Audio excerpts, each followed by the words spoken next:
This is my car robot with 2 motors and 2 wheels. Connected is the wire, and then the coaster. Into the plastic. What we are going to do is to make an obstacle, what we call that, obstacle avoidance car robot. So here we need 2 pieces of 18650 battery with wire, cable. This is connected in series, so the voltage here is around, if it is fully charged, 4.2 times 2, 8.4, or sometimes 7 volts up to 8 volts. So we need this as a supply to the car robot. Also, we need our favorites, Arduino Uno microcontroller to control the car robot. Okay, we're going to upload the code for this microcontroller. Also, we need motor driver, L298N motor driver. This is serve as a driver of these 2 motors. With micro servo for avoidance detection, movement, and ultrasonic sensor for the completion of the avoidance sensor obstacle. So these are all the things we need. We all need to assemble our obstacle avoidance car robot.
We are now going to upload the code for the car robot. Since the battery is not yet connected to the controller, microcontroller, we're going to upload the code from computer.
coding and also for the wiring. This is now our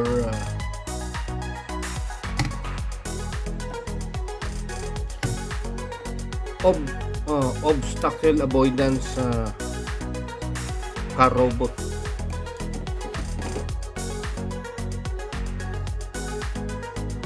I made a switch. There's a switch for power,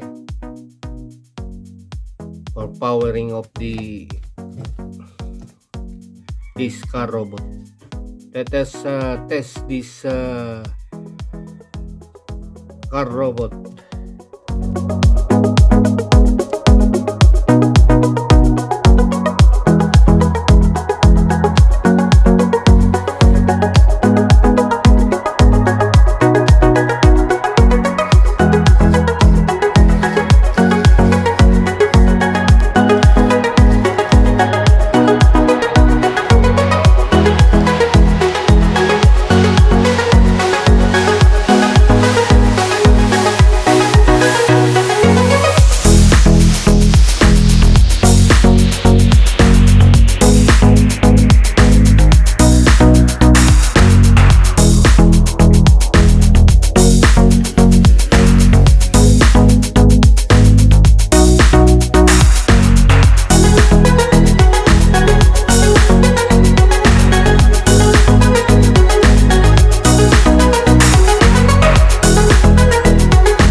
This is now our obstacle avoidance car robot diagram. So here we have the Arduino Uno microcontroller. This one. That is the Arduino Uno microcontroller. And then the L298N motor driver. L298N. This one. Same with the figure. Motor 1, motor 2. Motor 1, motor 2 is this. This is a gear motor. So gear type motor. 1, 2. And then for the servo, this is the servo. Servo. And then ultrasonic sensor. This one.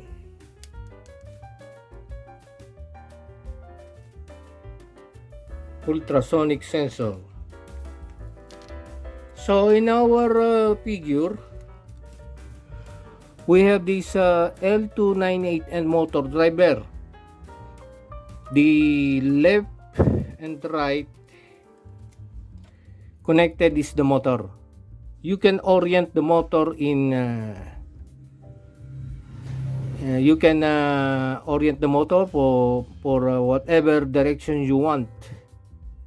So you can orient this, or you can adjust the direction of the motor by changing the polarity, so that you can achieve the avoidance, obstacle avoidance.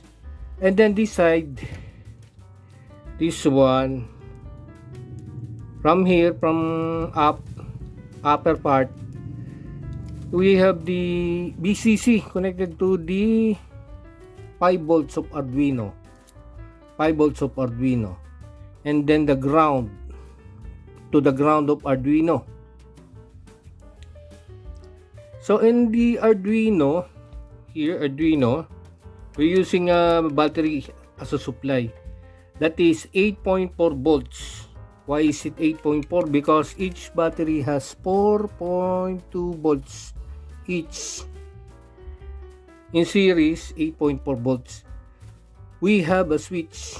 I connected the switch to the ground so that we can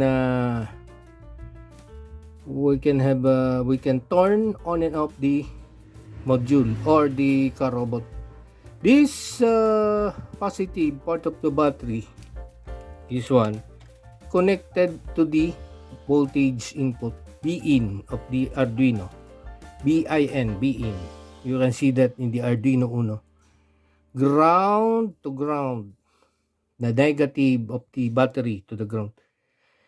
And then here the part of the this motor driver, there is a pin header for that. So the pin header located here, this one, is connected to pin number 4 of Arduino 5, 6, 7. So 4, 5, 6, 7 of the Arduino. So this microcontroller controls the motor driver and this motor driver, and also the servo, and then the sensor. So this Arduino Uno can control the direction of the motor, depends on the output set by the code of this Arduino Uno. So it depends on the code. And then, so we are now done with the L298N motor driver. We need this motor driver because the motor can consume, it consumes a lot of current. So we need a motor driver that can able to handle that current. And then for the servo, this one is the servo, micro servo SG90. The brown, B as in brown, you can see here the brown part, this one is the brown of the servo, is connected to the ground of the Arduino and the ground of the motor driver. The red part of the servo motor is connected to the 10 ref of the Arduino Uno.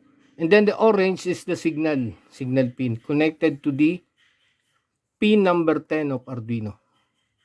So that is the servo motor.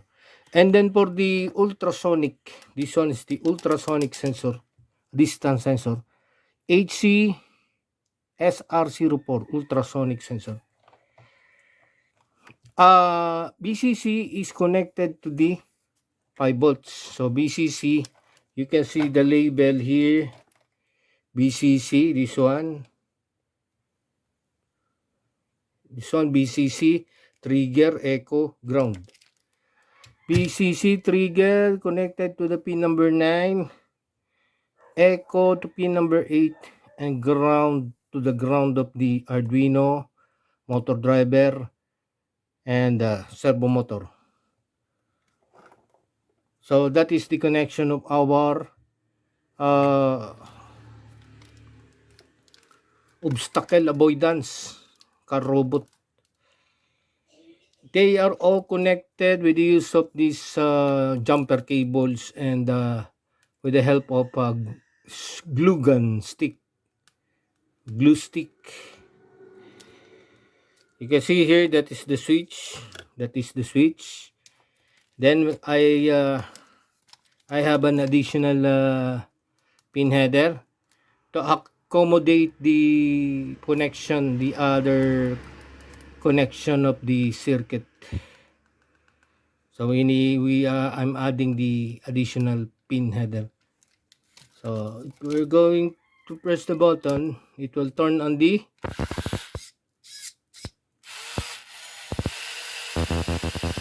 as long as it is not detecting any obstacle, it will continue to run. When it detects an obstacle, it will change the direction of the motor.